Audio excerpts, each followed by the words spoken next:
नमस्कार, आप देख रहे हैं न्यूज़ वन इंडिया। मैं हूं आपके साथ पूजा यादव। मुख्यमंत्री पुष्कर सिंह धामी हरिद्वार दौरे पर हैं। सीएम ने यहां बीजेपी प्रदेश अध्यक्ष मदन कौशिक के साथ में हर की पैड़ी पर गंगा पूजन किया। सीएम धामी मदन कौशिक के नामांकन में शामिल हुए। मदन कौशिक हरिद्वार सीट से भाजपा के प्रत्याशी हैं। इसके अलावा सीएम धामी कैबिनेट मंत्री स्वामी यतीश्वरन के नामांकन के लिए भी रोशनाबाद में पहुंचे। मंत्री स्वामी यतीश्वरन हरिद्वार ग्रामीण से भाजपा के प्रत्याशी हैं।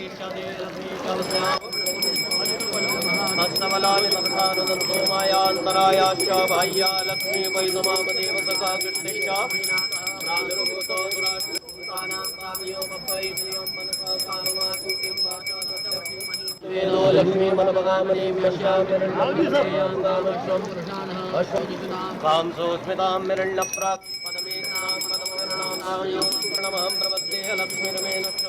जत्रवितरो भवन्ति मानो मदिर्माता सविता पुण्डरीकाक्ष पुनातु पुण्डरीकाद्यौः शान्तिरन्तरिक्षगों शान्तिः पृथिवी कोई भी शुभ कार्य में जाने वाले होते हैं तो माँ गंगा का आशीर्वाद लिया है शुभ कार्य में जाने से पहले। और आज हमारे प्रदेश अध्यक्ष और इस क्षेत्र के लगातार जिन्होंने कई वर्षों तक यहाँ का प्रतिनिधित्व किया है, यहाँ के लिए बहुत संघर्ष किया है, उनका नामांकन है। और साथ में हमारे जो कैबिनेट मंत्री हैं ग्रामीण क्षेत्र से, आज उनका भी नामांकन है। हमारे रानीपुर क्षेत्र से जो विधायक हैं श्री आदेश चौहान जी, उनका भी है। और साथ में सुरेश राठौड़ जी का, तो सभी का हम लोग आज नामांकन अभी कर रहे हैं यहाँ पर। और हम आश्वस्त हैं इस बार हमारी बड़ी बहुमत की विजय होने वाली है। और अब की बार हम लोगों ने नारा दिया है अब की बार 60 पार। और अभी निश्चित रूप से यहाँ की उत्तराखंड की जनता, हरिद्वार की जनता हमें अपना पूरा आशीर्वाद देगी और ऐसी सरकार बनाएगी जो मोदी जी की सरकार के साथ चले। यानी कि दोनों सरकारें मिलकर उत्तराखंड को, हरिद्वार को आगे ले जाने का काम करेगी। आज हम माँ गंगा से हमने प्रार्थना की है कि सारे कार्य में जो भी विघ्न बाधाएं हैं वो सारी समाप्त हों। कोई भी आज मुख्यमंत्री जी की उपस्थिति में जवालापुर विधानसभा के सुरेश राठौर जी ने, रानीपुर आदेश जी ने और ग्रामीण स्वामी ईश्वरन ने और मैंने, हम सब ने गंगा का पूजन किया। और गंगा के पूजन के बाद अब मुख्यमंत्री जी और हम सब लोग रोशनाबाद जाकर अपना नामांकन दाखिल कराएंगे। आज प्रदेश के अंदर एक अच्छा वातावरण है। 17 से बड़ी विजय की कामना लेकर हमने मां गंगा का। उत्तराखंड विधानसभा चुनाव 2022 में कांग्रेस ने पूर्व मुख्यमंत्री हरीश रावत को रामनगर विधानसभा सीट से मैदान में उतारने का फैसला कर ही लिया। यह फैसला पार्टी की मुश्किलें खड़ी कर सकता है, क्योंकि कांग्रेस के इस फैसले से उत्तराखंड कांग्रेस कमेटी के कार्यकारी अध्यक्ष रणजीत सिंह रावत नाराज हैं। उन्होंने कहा आज भी इस मामले पर कोई बड़ा फैसला ले सकते हैं, जिससे रामनगर विधानसभा सीट पर पूर्व मुख्यमंत्री हरीश रावत और कांग्रेस दोनों की मुश्किलें बढ़ सकती हैं। दूसरी सूची जारी होने के बाद कांग्रेस में सीटों पर घमासान मचा हुआ है। अभी भी और सीटें बचती हैं, लगभग 6 सीटें हैं जिन पर अब भी कशमकश की स्थिति बनी हुई है। और यहां पर अब भी कौन उम्मीदवार होंगे इसको लेकर खूब खींचतान मची है। लेकिन इस बीच खुद हरदा भले ही आ गए उस सीट से, लेकिन उनके अपने ही नेता उनकी मुश्किलों को बढ़ा सकते हैं। पहली सूची पर कोहराम, अब दूसरी सूची पर कोहराम, ये बागी परेशानी का सबब बने हैं कांग्रेस और बीजेपी दोनों के लिए ही। लेकिन कांग्रेस के नेता हरीश रावत जहां बार बार उनको ये लग रहा है कि इस बार सरकार कांग्रेस की ही आने वाली, और जब सरकार कांग्रेस की आएगी तो मुख्यमंत्री भी वही होंगे, इस पूरे सपने के साथ में जहां वो बड़े कॉन्फिडेंट है, तो वहीं दूसरी ही तरफ उनके अपने ही लोग, पार्टी के अपने ही लोग लगातार मुश्किलें खड़ी कर रहे हैं, मुश्किलों को बढ़ाने का काम कर रहे हैं। और वैसे भी कांग्रेस में जो गुटबाजी है, जो दलबाजी है, वो बार बार कांग्रेस के लिए मुश्किलें खड़ी करती रही। पहले नेता प्रतिपक्ष जो अब नहीं रही हैं, वो प्रीतम सिंह, इस तरीके से कई जो गुट बने हुए हैं, वो कई गुट लगातार मुश्किलें कांग्रेस के लिए खड़ी करते रहे हैं पिछले 5 सालों में भी। और अब जबकि दूसरी सूची जारी हुई तो अब जिनके टिकट कटे या जिनको अपनी टिकट की उम्मीद थी, अब वो बागी होकर मुश्किलों को बढ़ा रहे हैं। और सुदीप जैन हमारे साथ है, विशेष संवाददाता देहरादून से। सुदीप, कांग्रेस की दूसरी सूची आते ही मुश्किलें तमाम फिर से आ खड़ी हुई हैं। हरीश रावत के लिए ही मुश्किलें, पार्टी के लिए ही मुश्किलें, वो भी अपने नेता के जरिए। देखिए, कल न्यूज़ वन इंडिया ने एक ऑडियो वायरल क्लिप चलाया था जिसमें हरीश रावत रामनगर में एक समर्थक से बातचीत में कह रहे हैं यदि रामनगर वो आए तो क्या निर्णय होगा और क्या माहौल है, इस पर टूटते ही तत्काल कार्यकर्ता ने रंजीत रावत का नाम लिया। देखिए, रंजीत रावत हरीश रावत के मुख्यमंत्री कार्यकाल में उनके अनुमान कहे जाते रहे हैं। डिप्टी सीएम की उनको घोषित तौर पर दर्जा था, लेकिन बाद में दोनों के बीच डिफरेंसेस हुए। दोनों आज एक दूसरे के विरोधी माने जाते हैं और रामनगर से रंजीत रावत की बड़ी तैयारी है। ये तो रही कांग्रेस में हरीश रावत की बात। जहां तक अन्य सीटों की बात करें तो डोईवाला सीट पर जो टिकट का निर्णय लिया गया उस पर सवाल है।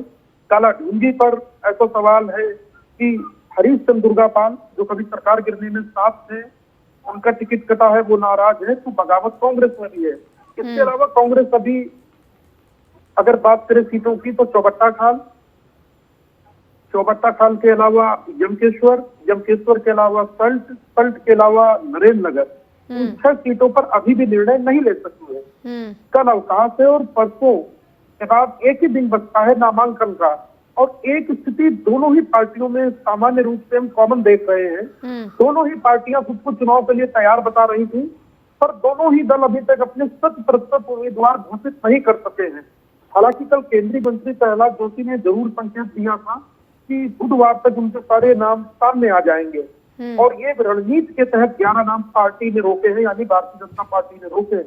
मुकाबला तो दिलचस्प होगा ही उत्तराखंड में विधानसभा चुनाव का, पर इससे पहले टिकट वितरण को लेकर ही स्थिति बड़ी दिलचस्प हो गई है कि जब रंजीत रावत यानी हरीश रावत अपने हनुमान रंजीत रावत की सीट की ओर बढ़ चले हैं, रामनगर पे उनका नाम आ गया है और रामनगर का वो कैंपेन शुरू करेंगे, यूं तो वो कैंपेन प्रभारी भी है।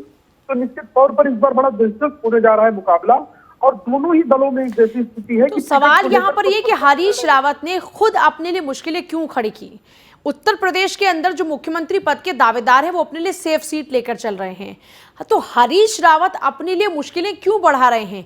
इसके पीछे क्या तर्क है, क्या लॉजिक है और क्या ठोस वजह है कि जानते हुए कि अपना ही दूत यानी अपने ही हनुमान के तौर पर काम करने वाले जब रावत इस तरीके से नाराज हो सकते हैं, तो आखिरकार उस सीट को क्यों चुना जा रहा है हरीशदा की ओर से? देखिए, हरीश रावत राजनीति के मंझे खिलाड़ी हैं और वो राजनीतिक चाणक्य भी कहे जाते हैं राजनीति, उनको अच्छे बुरे का ज्ञान है। लेकिन रामनगर सीट पर चयन को लेकर ऐसा लगता है कि कहीं ना कहीं वो जल्दबाजी कर गए, और शायद उन्हें यह भी भरोसा रहा होगा कि शायद अब रंजीत रावत पुरानी अदावत को बुलाकर उनके साथ खड़े हो जाए, उनका समर्थन कर दें। पर अभी तक ऐसा लगता नहीं, क्योंकि रंजीत रावत की ओर से अभी तक ऐसा ना तो कोई बयान आया है, न ही ऐसी कोई प्रतिक्रिया आई है। तो ये बताता है कि कहीं ना कहीं रामनगर सीट यदि रंजीत रावत के खाते में आती तो कांग्रेस की ओर एक सेफ सीट हो सकती थी, लेकिन हरीश रावत जो कैंपेन प्रमुख है और सीएम पद के प्रमुख दावेदार भी हो सकते हैं, उनके लिए कहीं ना कहीं ये सीट तत्काल रूप में अगर आज की परिस्थिति के हिसाब से समझे तो कहीं ना कहीं कठिन नजर आ रही है। हो सकता है उन्होंने डीडी हाट या पहाड़ में सीट के बजाय रामनगर को इसलिए भी चुना हो कि पहुंच में आसानी है, कैंपेन करने में आसानी है, लोगों तक जाने में आसानी है, क्योंकि उन्होंने कैंपेन पूरे प्रदेश का देखना है।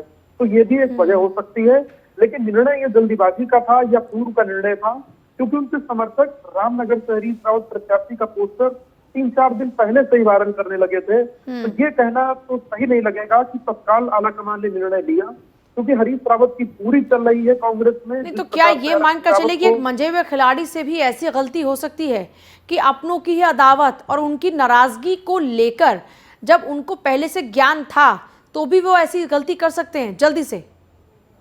जी बिल्कुल, देखिए तत्कालिक तौर पर तो ऐसा लगता है कि कहीं ना कहीं चूक कर गए हरदास, जल्दीबाजी में निर्णय ले गए और उनके चॉइस की सीट पर रामनगर पे उनका नाम फाइनल हुआ है। ठीक है, यही वजह है कि रामनगर फाइनल हुआ तो सल्ट होल्ड हो गया, क्योंकि सल्ट पे रंजीत रावत ने इनकार कर दिया है चुनाव लड़ने से।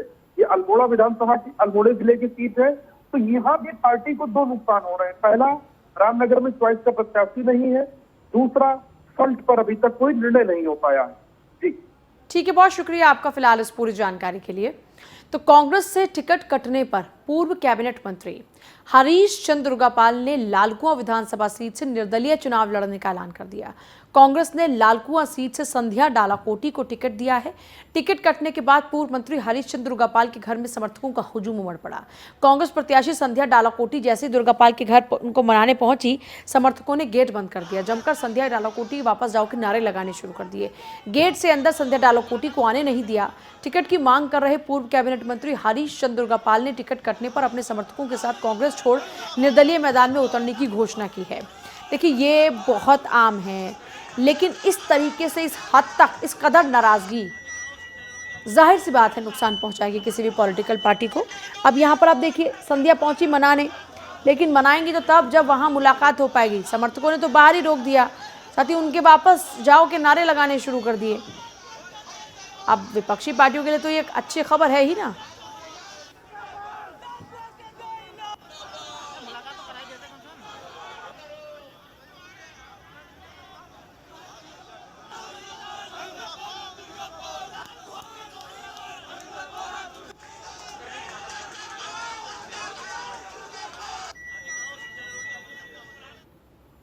केंद्र के संगठन ने और प्रदेश के संगठन ने मुझे इस लालकुआं विधानसभा का प्रत्याशी बनाया और पूर्व में हमारे कैबिनेट मंत्री, इस क्षेत्र के वरिष्ठ नेता जिनको विकास पुरुष के नाम से जाना जाता है, मैं उनके पास उनके निवास स्थान में आशीर्वाद लेने आई थी।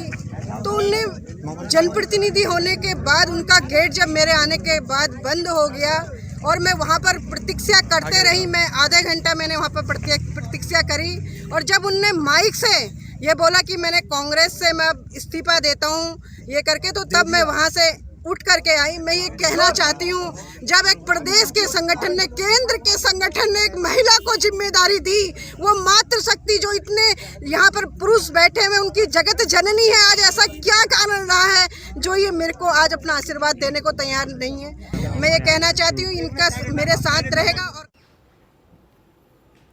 कर्नल कोठियाल के डिजिटल नव परिवर्तन संवाद का 5वां दिन है। अजय कोठियाल अलग अलग विभागों के कर्मचारियों को संबोधित करेंगे। समाज के सभी वर्गों के साथ में संवाद कर रहे हैं कर्नल कोठियाल और 27 जनवरी तक उनका यही डिजिटल नव परिवर्तन संवाद जारी रहेगा।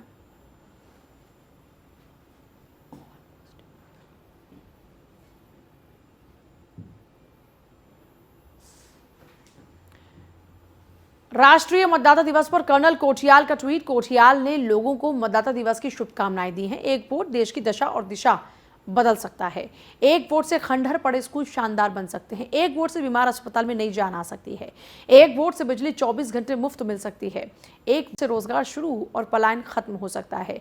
अपने वोट का प्रयोग करें, दलों और नेताओं के लिए ना करें। उत्तराखंड के भविष्य के लिए दें अपना कीमती वोट, कोठियाल ने ट्वीट कर राष्ट्रीय मतदाता दिवस की उपयोगिता समझाने की कोशिश की है।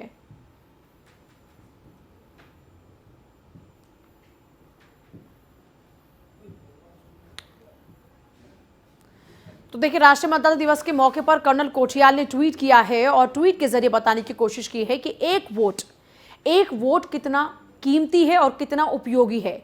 एक वोट के जरिए कैसे दशा और दिशा को बदला जा सकता है। दशा दिशा किसकी? दशा दिशा राजनीति की, दशा दिशा प्रदेश की, दशा दिशा प्रदेश के भविष्य की, दशा और दिशा बच्चों के भविष्य की।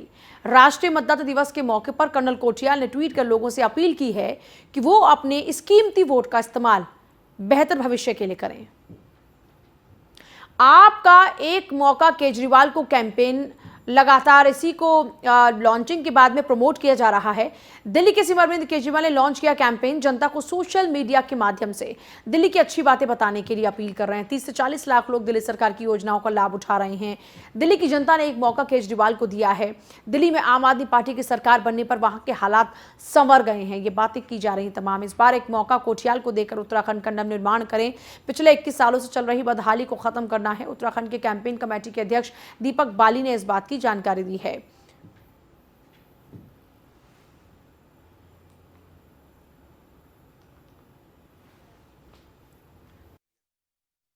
दिल्ली में हमारे आम आदमी पार्टी के राष्ट्रीय संयोजक और दिल्ली सरकार के मुख्यमंत्री श्री अरविंद केजरीवाल जी ने एक कैंपेन लॉन्च किया, जिसमें उन्होंने उत्तराखंडी हमारे प्रवासी जो भाई बहन हैं जो दिल्ली में निवास करते हैं, उनसे अपील की है कि दिल्ली सरकार ने जो जनता की बेहतरी के लिए वहाँ पर शिक्षा, स्वास्थ्य, सड़क और अन्य सुविधाओं को बहुत बेहतर किया है, उसके बारे में वो अपनी एक वीडियो के माध्यम से उत्तराखंड के भाई बहन जो यहाँ पर निवास करते हैं, मतलब उत्तराखंड में निवास करते हैं, उनको सोशल मीडिया के माध्यम से उसकी दिल्ली के अंदर जो बेहतर काम हुए हैं उनके बारे में ज़रूर बताएं। और जिस तरीके से दिल्ली की जनता ने एक मौका केजरीवाल को दिया था, इस नारे के साथ एक मौका केजरीवाल को, उसी तरीके से उत्तराखंड की जनता भी एक मौका अजय कोठियाल जी को। खबर देहरादून से है। कांग्रेस के 4 काम गाने पर आप का प्रहार। आप प्रवक्ता नवीन प्रशाली ने निशाना साधते हुए कहा कि 1 लाख रोजगार को हरीश रावत ने कहा था असंभव, आज 4 लाख नौकरियों का जुमला दे रहे हैं हरीश। कांग्रेस के पास किसी काम के लिए विजन है ही नहीं, बस ये चुनाव में घोषणा करने तक ही सीमित है। उत्तराखंड की बदहाली आप ही दूर कर सकते हैं। जनता के साथ मिलकर आप उत्तराखंड का नव निर्माण करेंगे।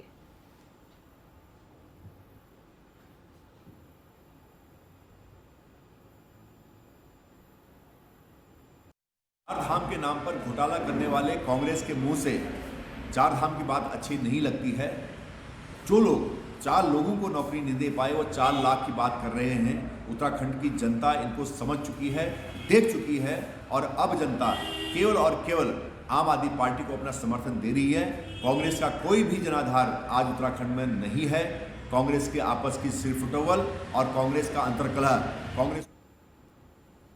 खबर देहरादून से ही है। रविंद्र आनंद ने कैंट से अपना नामांकन भर दिया है। आम आदमी पार्टी के प्रत्याशी हैं रविंद्र आनंद।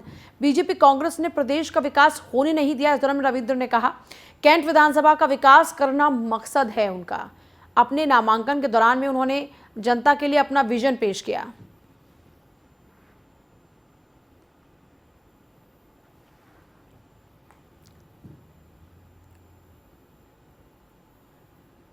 डिम्पल सिंह को आम आदमी पार्टी ने राजपुर से उम्मीदवार बनाया है। डिम्पल सिंह अन्ना आंदोलन के दिनों से ही आप पार्टी से जुड़ी हुई हैं, ग्रेजुएट हैं और LLB कर चुकी हैं। डिम्पल एक समाजसेवी भी हैं जिन्होंने कोरोना काल के दौरान हजारों लोगों के घरों में राशन पहुंचाने का काम भी किया।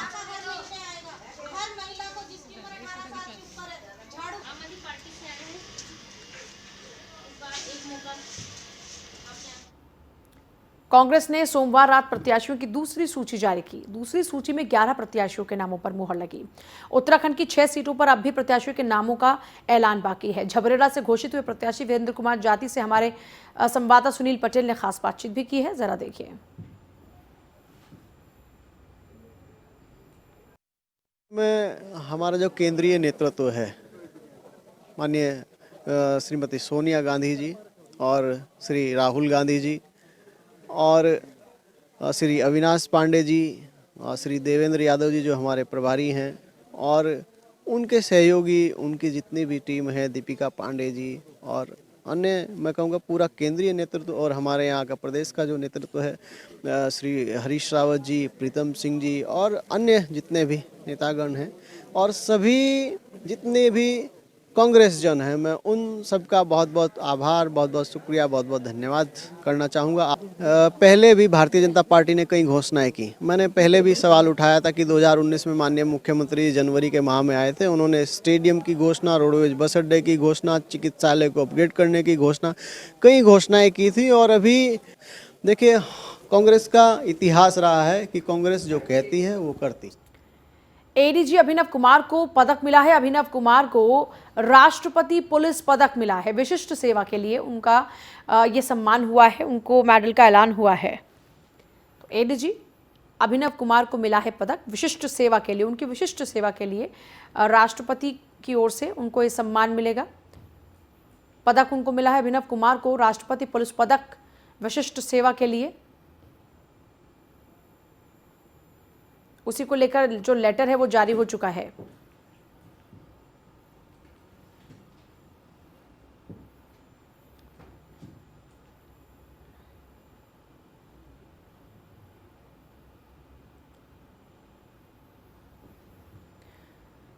राजधानी में 26 जनवरी को गणतंत्र दिवस के मौके पर होने वाली मुख्य परेड की सभी तैयारियां पूरी हो चुकी हैं। मुख्य अतिथि के तौर पर राज्यपाल गुरमीत सिंह परेड में शामिल होंगे। तैयारियों के चलते कोविड प्रोटोकॉल का भी खास ख्याल रखा जा रहा है। हमारे विशेष संवाददाता सुदीप जैन ने आयोजन स्थल का जायजा लिया है, देखिए उनकी खास रिपोर्ट। 26 जनवरी यानी गणतंत्र दिवस की राजधानी देहरादून में कल होने वाले आयोजन को लेकर सभी तैयारियां अब अंतिम दौर में हैं। दरअसल बारिश के कारण काफी परेशानियां थीं और 3 दिन से जारी बारिश से कामकाज बाधित था। इस वक्त मैं परेड मैदान में हूं और आप देखें तो ये ठीक सामने मंच तैयार हो रहा है जहां से राज्यपाल गवर्नर ध्वजारोहण करेंगे और गवर्नर के साथ उनके मंच पर 15 कुर्सियां लगाई जाएंगी। कोविड प्रोटोकॉल का पालन करते हुए मंच के अलावा 500 कुर्सियों की व्यवस्था की जा रही है। ये 500 कुर्सियों पर आंदोलनकारी स्वतंत्रता संग्राम सेनानियों को स्थान दिया जाएगा। ये परेड मैदान के ठीक सामने वाली जो भी आप सड़क देख रहे हैं, जिस पर अभी ट्रैफिक चल रहा है, ये कल 0 जोन में कन्वर्ट हो जाएगा और इस रोड को बंद कर दिया जाएगा, क्योंकि मंच का जो फेस होगा यानी जो फ्रंट होगा वो रोड की ओर होगा। सभी तैयारियां पूरी की जा रही हैं और गणतंत्र दिवस आयोजन में इस बार यदि आप देखें तो परेड मैदान में इस अशोक की लाट का जो एक स्तंभ भी है मानक के रूप में, इसका भी लोगों को मुजाहरा यानी देखने को मिल सकेगा। अभी तक ये पैक थी, इसे आज खोल दिया गया है। कैमरामैन राजन बड़ोला के साथ सुदीप जैन, न्यूज़ 1 इंडिया, देहरादून। नैनीताल में गणतंत्र दिवस के आयोजन की तैयारियां पूरी हो चुकी हैं। परेड के चलते डीएसए मैदान में फुल ड्रेस रिहर्सल भी हुआ। एसएसपी पंकज भट्ट का कहना है कि कोविड के चलते इस साल गणतंत्र दिवस सादगी से मनाया जाएगा। परेड में कुमाऊं आयुक्त बतौर मुख्य अतिथि शिरकत करेंगे। इस दौरान सांस्कृतिक कार्यक्रमों का आयोजन नहीं होगा। उन्होंने ये भी कहा कि कोविड के चलते डीएसए मैदान में traffic police, arm force, civil police समेत आईआरबी ने 6 टुकड़ियों ने फुल ड्रेस रिहर्सल यहां पर की है।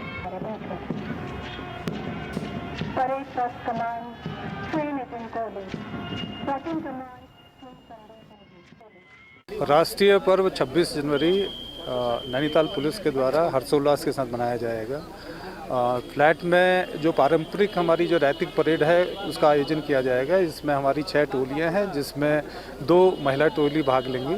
साथ में ही पुलिस के जो अन्य जो शाखाएं हैं उनके का भी प्रतिनिधित्व होगा, जिसमें डॉग स्क्वाड हैं, हाईवे पेट्रोल्स हैं, सीपीयू और ट्रैफिक के जो लोग हैं वो इसमें शिरकत करेंगे। इसमें जो मुख्य अतिथि हैं माननीय कुमाऊं कमिश्नर। चलिए फिलहाल आपसे ले रहे हैं इजाजत। नमस्कार।